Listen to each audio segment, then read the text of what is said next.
Hello friends, और आज हम लोग आईएससी कॉमर्स क्लास 11 का chapter 2 that is nature and objective of business start करने जा रहे हैं। अगर आप लोग को इसका चैप्टर 1 देखना है और इसका फुल प्लेलिस्ट चाहिए तो आप मेरे चैनल पे जाकर के प्लेलिस्ट बटन पे आईएससी कॉमर्स क्लास 11 करके सर्च कर सकते हैं। Same for economics and accounts for class 11 and 12 both. So let's start with nature and objective of business. और अगर आप लोग को इससे रिलेटेड ज़्यादा इन्फॉर्मेशन चाहिए कि मैं अपने वीडियोस कैसे डालती हूँ इसमें अपने चैनल पे, तो आप मेरा फर्स्ट वीडियो देख सकते हैं क्लास 11 आईएससी कॉमर्स का। चल जाएगा कि आपको इसके नोट्स कहाँ से मिलेंगे, पीडीएफ कहाँ से मिलेगा। वैसे पीडीएफ आपको डिस्क्रिप्शन बॉक्स में जाकर के एक लिंक मिलेगा मेरे ब्लॉग का, को क्लिक करना है और ब्लॉग में जाकर के देख लेना है। और इससे रिलेटेड कुछ इंपॉर्टेंट क्वेश्चन आंसर्स होंगे जो कि बहुत ज़्यादा इंपॉर्टेंट है और आपको एग्ज़ाम में देखने को मिलेंगे। तो उसका भी लिंक मैं आपको इंस्टा मोजो पे दे दूँगी, जिसका प्राइस ज़्यादा नहीं है, 20 रुपीज़ रहता है, बहुत ही ज़्यादा ईजिली अफोर्डेबल है। अगर आप खरीद सकते तो आप खरीद लीजिएगा, और अगर नहीं तो ब्लॉग से भी आपका काम हो जाएगा। ऐसा नहीं है कि नहीं होगा, बस ब्लॉग में अगर आपका 80% रहता है तो इंस्टा मोजो में आपका 100% रहेगा। So now let's start with chapter 2 nature and objective of business class 11 commerce ISC. In the literally sense the term business means the state of being busy. जैसे कि हम लोग ने पहले चैप्टर में बिज़नेस के बारे में बहुत कुछ पढ़ा था। बिज़नेस क्या होता है, जैसे कि हम लोग यहाँ पे तो बोले कि अगर हम लोग बिज़ी रहते हैं तो उसको बिज़नेस कहते हैं, लेकिन ऐसा नहीं है। बिज़नेस एक ऐसा चीज़ होता है लाइक जैसे मैंने एक आपको एग्जांपल दिया था इंस्टीट्यूट का, कि मैंने एक इंस्टीट्यूट खोला, मैं अच्छा पढ़ा रही हूँ तो और बच्चे एक बच्चे आके मेरे पास एक टाइम हो गया ऐसा कि मेरे पास बहुत सारे बच्चे हो गए, तो फिर मैंने दूसरे टीचर्स को अपॉइंट करना शुरू कर दिया, तो जिसके कारण दूसरे टीचर्स को एम्प्लॉयमेंट मिला तो उनका स्टैंडर्ड ऑफ लिविंग बढ़ा तो नेशनल इनकम बढ़ गया, क्योंकि जो उनको सैलरी मिल रहा है उनमें से वो कुछ पार्ट टैक्स दे रहे हैं गवर्नमेंट को, जिसके कारण जो नेशनल इनकम है वो बढ़ जा रहा है। ठीक है, अब हम लोग देखते हैं यहाँ पे बोल क्या रहे, definition and concept of business. यहाँ पे सबसे पहला बात तो आपको यही बोल रहे हैं कि बिजनेस का मेन मोटिव ये होता है कि प्रॉफिट बनाना। सही बात है, बिजनेस का मेन मोटिव होता है प्रॉफिट बनाना। अगर मेरे को प्रॉफिट नहीं होगा कोई बिजनेस में तो मैं उसे कैरी आउट ही क्यों करूँगी। लॉस में कौन बिजनेस करना चाहता है। अगर आप 5 रुपये का एक प्रोडक्ट बना रहे हैं और आपको सारा कॉस्ट मिला के उसको कंज्यूमर तक पहुँचाने में 7 रुपये बन रहे, तो आप कंज्यूमर को ऑफकोर्स वो 10 रुपये में बेचोगे ताकि आप 3 रुपये अपना प्रॉफिट रख सको। तो ये हो गया हमारा business, production, distribution and exchange of goods and services. अब यहाँ पे डेफिनेशन ऑफ बिजनेस है, कुछ महान लोग हैं उन्होंने डेफिनेशन ऑफ बिजनेस बोला है, बिजनेस का डेफिनेशन दिया है। इन लोग का डेफिनेशन आप मत पढ़िएगा, अगर आप पढ़िएगा भी तो इन लोग का नाम मेंशन मत कीजिएगा, क्योंकि अगर नाम आप मेंशन कर रहे हैं तो एक इन्वर्टेड कॉमा का भी आप मिस्टेक नहीं कर सकते हैं। तो मैं आपको ये सजेस्ट करूँगी कि जो ब्लॉग में मैंने अपना दिया हुआ है बिज़नेस का डेफिनेशन, आप वही याद कीजिए। याद तो करने का खैर ज़रूरत नहीं है, मैं इतना अच्छे से आपको समझाऊँगी। और अभी आप लोग को समझ में आ गया होगा कि बिज़नेस कुछ नहीं है, एक स्टेट है जिसमें हम लोग बिज़ी रहते हैं और इसका मेन मोटिव होता है हम लोग को प्रॉफिट कमाना, और इससे हम लोग का क्या क्या फ़ायदा होता है। इसका कैरेक्टरिस्टिक्स थोड़ा सा, मतलब आपको थोड़ा सा प्रेजेंटेशन पे ध्यान देना ताकि आप मार्क्स ज़्यादा गेन कर पाए, क्योंकि लोग अगर 2 मार्क्स का बिजनेस का डेफिनेशन पूछेगा ना तो सब कोई डेफिनेशन लिख के आ जाएगा। ज़्यादा से ज़्यादा अगर उन लोग को करना हुआ तो ये 3-4 भी नहीं, एक जन का नाम लिख करके उसका डेफिनेशन लिख के आ जाएगा और नीचे अपने वर्ड्स में लिख देगा। इससे ज़्यादा कोई कुछ नहीं करेगा। लेकिन आप लोग क्या कीजिएगा, जो मेरा वीडियो देख के जा रहे हो वो लोग एक अच्छा सा बिजनेस का पहले डेफिनेशन लिखिएगा, और जो इंपॉर्टेंट कीवर्ड्स है that is main motive is to earn money, the state is being busy, इन सबको आप अंडरलाइन कीजिएगा। उसके बाद कैरेक्टरिस्टिक्स लिखिएगा। कैरेक्टरिस्टिक में सेम चीज़ जो आप डेफिनेशन में लिखे हो उसी को पॉइंट वाइज 1-2 पॉइंट या 3 पॉइंट, उससे ज़्यादा नहीं, उतार दीजिएगा। और एग्जाम्पल में आप कोई भी, जैसे ये पेन का एग्जाम्पल मैंने बोला है, ये चीज़ आप लिख दीजिएगा। आपको गारंटी मैं दे रही हूँ कि 2 में 2 मिलेगा, क्योंकि कभी भी थ्योरेटिकल एग्जाम में फुल मार्क्स आपको नहीं मिलता है। ये बात आपको भी पता होगा कि थ्योरी में हमेशा आपका मार्क्स काटेगा, चाहे आप कितना भी अच्छा आंसर लिखो। लेकिन जहाँ पे लोगों को इसके लिए 1.5 मार्क्स मिले वहाँ पे आपको 2 मार्क्स मिलेगा, क्योंकि हाफ मार्क्स से आपका परसेंटेज में अंतर आएगा, और हाफ मार्क्स से आप जानते हैं बूंद बूंद से सागर बनता है, वैसे ही हाफ हाफ मार्क्स से आप अपना परसेंटेज बढ़ा सकते हो और अपने क्लास में हीरो बन सकते हो। सो आगे बढ़ते, बहुत ज्ञान हो गया आज के लिए। Now characteristics of business, creation of utilities, जैसे कि हम लोग ने इसके पहले चैप्टर में ही पढ़ा था कि हम लोग को क्यों करना होता है बिजनेस, ताकि हम लोग पैसा कमा सके और अपने वांट्स को सेटिस्फाई कर सके, जो कि अनलिमिटेड है। ह्यूमन वांट्स को सेटिस्फाई करने के लिए पैसा चाहिए। पैसा किस चीज़ से मिलेगा? 3 चीज़ों से मिलता है, एक होता है बिजनेस, एक होता है प्रोफेशन, एक होता है एम्प्लॉयमेंट। ठीक है, यहाँ पे हम लोग बात बिजनेस का कर रहे हैं, तो यहाँ पे क्या बोल रहे हैं, बिजनेस से पैसा मिलता है जिससे हम लोग अपने ह्यूमन वांट को सेटिस्फाई कर सकते हैं, और ह्यूमन वांट क्या होते हैं, वो अनलिमिटेड होते हैं। ठीक है, बस यही चीज़ आपको क्रिएशन ऑफ यूटिलिटीज़ में लिखना है, ज़्यादा बड़ा चढ़ा के नहीं लिखना है। और क्रिएशन ऑफ यूटिलिटीज़ जब आप लिखे ना, तो क्रिएशन ऑफ यूटिलिटीज़ के अंदर अंदर नहीं, क्रिएशन ऑफ यूटिलिटीज़ के नीचे एक अंडरलाइन कर दे, ताकि जो एग्जामिनर है उसको पता चल जाए कि हमें उतना बड़ा नहीं पढ़ना है, हमें बस ये पॉइंट देखना है, वो पॉइंट ही देखेगा। किसी टीचर के पास इतना टाइम नहीं रहता है कि वो आपका एक एक आंसर पढ़े, क्योंकि 70-80 बच्चे हैं, और अगर जब आपका ये जाएगा बाहर चेक होने के लिए, बोर्ड्स में जाएगा कॉपी, तो कोई भी टीचर आपका एक एक लाइन पढ़ने नहीं बैठेगा, वो आपके इंपॉर्टेंट कीवर्ड्स को ही पढ़ेगा, और कितना अच्छा से आपने आंसर को सजा के लिखा है उसके बेसिस पे आपको पॉइंट्स मिलेंगे, उसके बेसिस पे आपको मार्क्स मिलेंगे।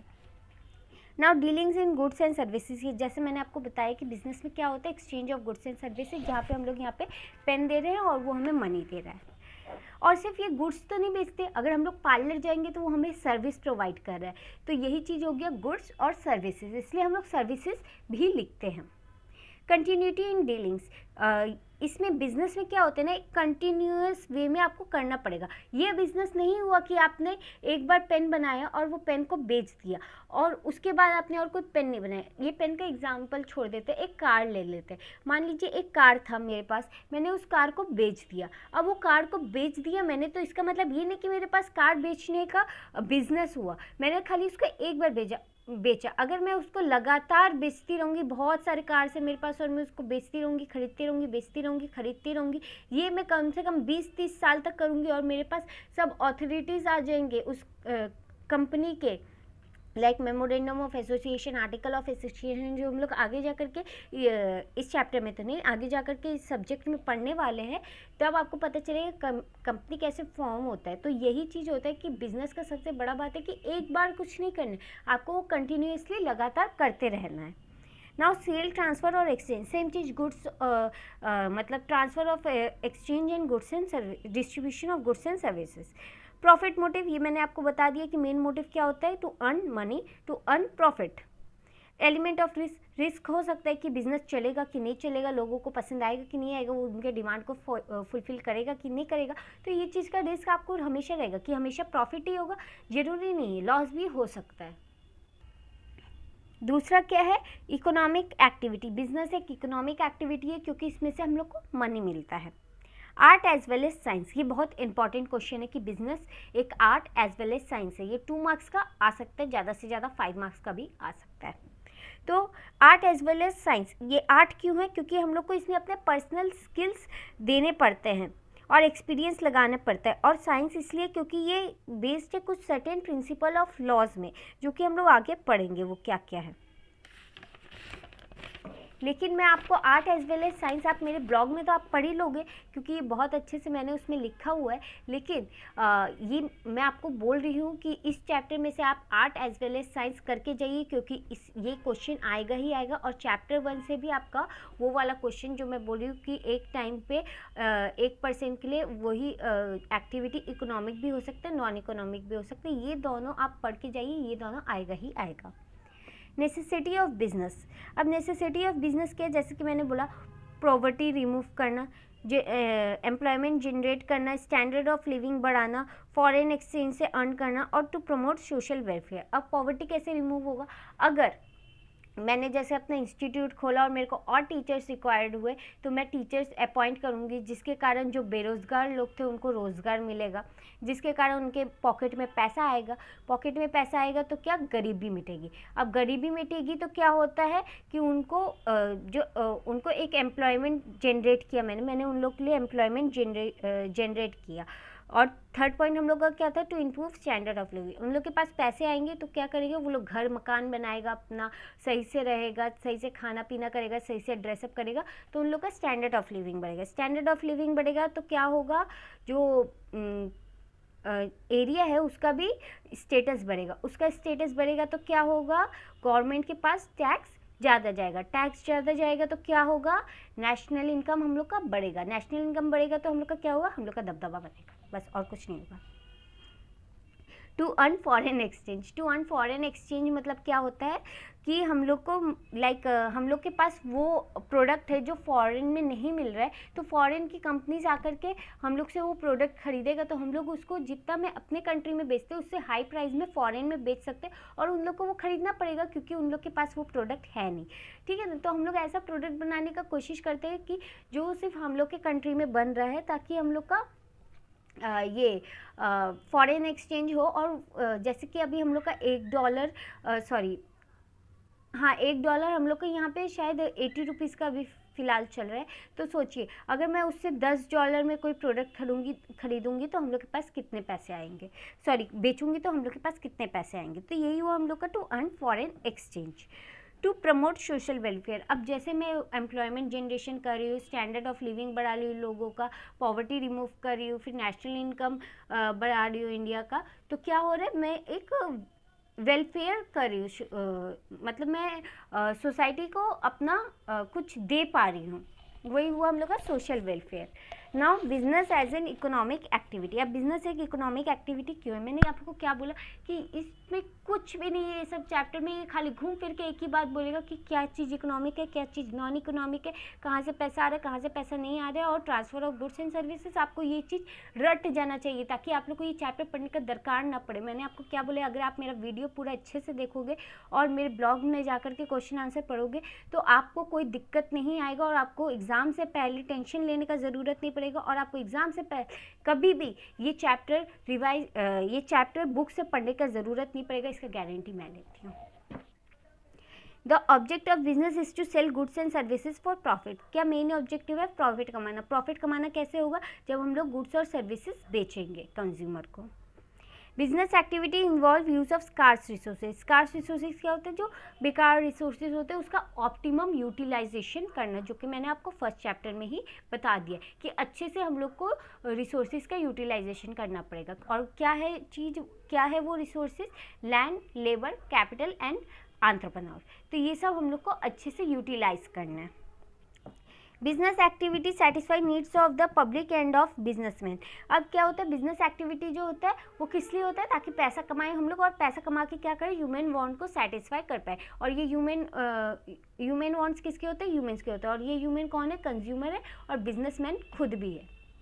क्योंकि बिजनेसमैन का क्या है, वांट्स क्या है कि उसको ज़्यादा से ज़्यादा पैसा कमाना है, और कंज्यूमर का वांट्स क्या है कि मेरे को ये प्रोडक्ट से अपना मैक्सिमम यूटिलाइजेशन लेना है।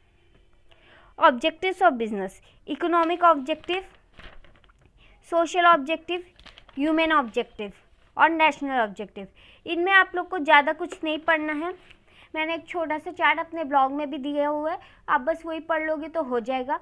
इसका खाली आपको मुश्किल से सबका 2-2, 3-3 पॉइंट्स आपको पढ़ना पड़ेगा। तो हम लोग का पहले क्या है, इकोनॉमिक ऑब्जेक्टिव। इकोनॉमिक ऑब्जेक्टिव तो आप समझ गए होंगे, earning profit, creating customer, innovations. Earning profit मतलब क्या होता है कि हमें सामान बेचना है, मेन मोटिव होता है बिजनेस का कि हमें सामान बेचना है ताकि हमें प्रॉफिट अर्न हो। अब प्रॉफिट अर्न कैसे होगा, जब कस्टमर्स आएंगे, कस्टमर्स खरीदेंगे, तो क्रिएटिंग कस्टमर्स। और तीसरा चीज़ क्या है, कस्टमर क्यों आएंगे, अगर सेम चीज़ वो कस्टमर को किसी और के पास मिल जाएगा तो वो क्यों आएंगे, तो हमें क्या करना पड़ेगा, अपने प्रोडक्ट में इनोवेशन करना पड़ेगा, कुछ नया लाना पड़ेगा। तो यही वो हम लोग का economic objective. Now social objective, quality goods at fair prices. Social objective क्या है, जैसे कभी कभी आप देखिएगा कि कहीं कहीं पे सेम सामान, सेम प्रोडक्ट आपको कहीं पे सस्ता मिल रहा है, कहीं पे महंगा मिल रहा है। तो जो महंगा मिल रहा है वो आपके जो सोशल आपके ऑब्जेक्टिव है उसके खिलाफ जा रहा है, जो कि सही बात नहीं है। ओके, तो हम लोग को क्या करना है, क्वालिटी ऑफ गुड्स देना है। मतलब जैसे अगर मैंने 10 रुपये का एक पेन खरीदा है तो मेरे को लगना चाहिए कि हाँ 10 रुपये तक तो मेरे को इसका पैसा वसूल हुआ है, लेकिन उससे ज़्यादा भी हुआ है, ताकि मैं दोबारा से जा कर के वो प्रोडक्ट उसी दुकान से उसी कंपनी का खरीदूँ। फेयर रेम्यूनरेशन टू एम्प्लॉयर्स, हम लोग को जो अपने वर्कर्स है, जो अपने एम्प्लॉयर्स है, जो अपने एम्प्लॉयज़ हैं, उनको एक फेयर रेम्यूनरेशन देना, मतलब एक फेयर सैलरी देना है, एक सही सैलरी देना है, एक सही वेज देना है। एम्प्लॉयमेंट जनरेशन करना है, मतलब जैसे मैंने आपको वो इंस्टीट्यूट का ये दिया कि मेरे को ज़्यादा से ज़्यादा टीचर अपॉइंट करने पड़ेंगे, जिससे क्या होगा, उनको जो पॉवर्टी था वो रिमूव होगा और उनको एम्प्लॉयमेंट जनरेशन होगा, जिसके कारण बहुत सारी चीज़ें होती हैं। Fair return to investor, investor को फेयर रिटर्न करना है। रिटर्न क्या होता है, आप लोग शार्क टैंक तो देखते ही होंगे अभी, तो वो लोग क्या करते हैं, वो लोग कंपनी में इन्वेस्ट करते हैं, तो वो लोग क्या हुए, इन्वेस्टर हुए। अब वो लोग जो इक्विटी देते हैं पैसे के बदले, तो वो लोग फ्री में तो देते नहीं हैं, उन लोग को वो चीज़ रिटर्न चाहिए। जैसे कि मैंने 5% के लिए आपकी कंपनी में डाला है, या फिर सोच लीजिए कि मेरी एक कंपनी है, आपने मेरे कंपनी में 100 रुपये डाले और मैंने आपको 5% इक्विटी दी है। अब मान लीजिए मैंने अगर 1000 रुपये प्रॉफिट किया है, तो उसमें से 5% आपको मिलेगा, ठीक है। तो 1000 का 5% कितना हुआ आपका, 50 रुपये, 50 रुपये आपको मिल जाएंगे।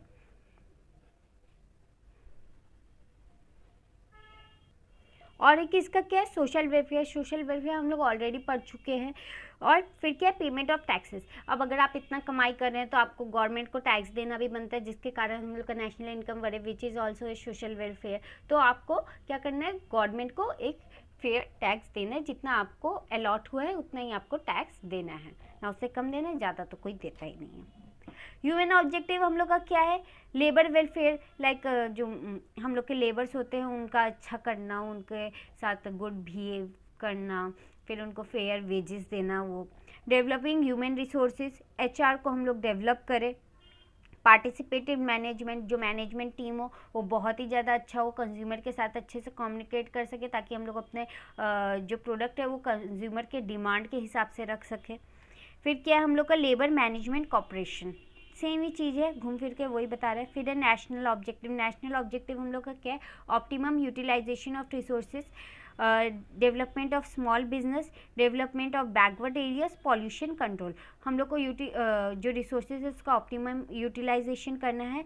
फिर हम लोग को स्मॉल बिजनेसेस जो होते हैं उनको भी डेवलप करना है। जैसे मैंने जो इंस्टीट्यूट खोला वो बहुत अच्छा चलने लग गया, लेकिन जो बाकी छोटे छोटे इंस्टीट्यूट है, अगर मैं उसको अपने अंडर में ले लूँ और उसको भी डेवलप करूँ, तो और एम्प्लॉयमेंट जनरेशन होगा, और पैसे आएंगे, और टैक्स देंगे हम लोग, और नेशनल इनकम बढ़ेगा हम लोग का, जो बहुत ही अच्छी बात है। तो हम लोग को स्मॉल बिजनेस को भी डेवलप करना है, जिसके कारण हम लोग का बैकवर्ड एरिया भी डेवलप हो रहा है, क्योंकि हम लोग पॉवर्टी रिमूव कर रहे हैं, एम्प्लॉयमेंट जनरेशन कर रहे हैं, स्टैंडर्ड ऑफ लिविंग बढ़ा रहे हैं, नेशनल इनकम भी बढ़ रहा है, जिसके कारण तो बैकवर्ड एरिया भी डेवलप हो रहा है, ठीक है। जो हम लोग का गांव देहात था, उधर भी हम लोग का काफ़ी सारा फैसिलिटीज़ पहुंच पा रहा है। और एक क्या है, पॉल्यूशन कंट्रोल करना है हम लोग को। जैसे इंडस्ट्रीज़ काफ़ी ज़्यादा पॉल्यूशन कर दे, तो पढ़ लिख करके हम लोग कुछ ऐसा इन्वेंट भी कर सकते हैं जिसके कारण पॉल्यूशन कंट्रोल हो, जो एक सोशल हम लोग का कॉज भी है, कि हम लोग को ये चीज़ नहीं करना चाहिए, कि हम लोग जो पीपल है, मतलब जो कंज्यूमर्स हैं, उनका इंटरेस्ट को हम लोग हार्म करें। Role of profit in business, हम लोग सब जानते हैं कि हम लोग इतना देर से प्रॉफिट प्रॉफिट प्रॉफिट प्रॉफिट बोल रहे हैं, बिजनेस का मेन मकसद है प्रॉफिट कमाना। तो इस प्रॉफिट का रोल क्या है बिजनेस में? सबसे पहली बात तो प्रॉफिट हम लोग को क्या करता है, बहुत ज़्यादा मोटिवेशन देता है कि पैसा आ रहा है, अब हमें और काम करना है। फिर और एक चीज़ के लिए ज़रूरत है, बिजनेस के सर्वाइवल के लिए। जितना पैसा आएगा उतना आप ज़्यादा प्रोडक्ट क्रिएट कर पाओगे, जितना प्रोडक्ट क्रिएट कर पाओगे उतना कस्टमर क्रिएट कर पाओगे, जितने कस्टमर क्रिएट कर पाओगे उतना प्रॉफिट अर्न होगा, जितना प्रॉफिट अर्न होगा उतना एम्प्लॉयमेंट जनरेशन होगा, जितना एम्प्लॉयमेंट जनरेशन होगा उतना पॉवर्टी रिमूव होगा, जितना पॉवर्टी रिमूव होगा उतना स्टैंडर्ड ऑफ लिविंग बढ़ेगा, जितना स्टैंडर्ड ऑफ लिविंग बढ़ेगा उतना आपको टैक्स देना पड़ेगा, जितना आपको टैक्स देना पड़ेगा उतना आपका नेशनल इनकम बढ़ेगा, जिसके कारण कंट्री का बहुत अच्छा डेवलपमेंट होगा। ग्रोथ, प्रॉफिट जो होता है वो बिज़नेस के ग्रोथ के लिए बहुत ही ज़्यादा इंपॉर्टेंट होता है। फिर यही सब चीज़ आपका दिया हुआ है।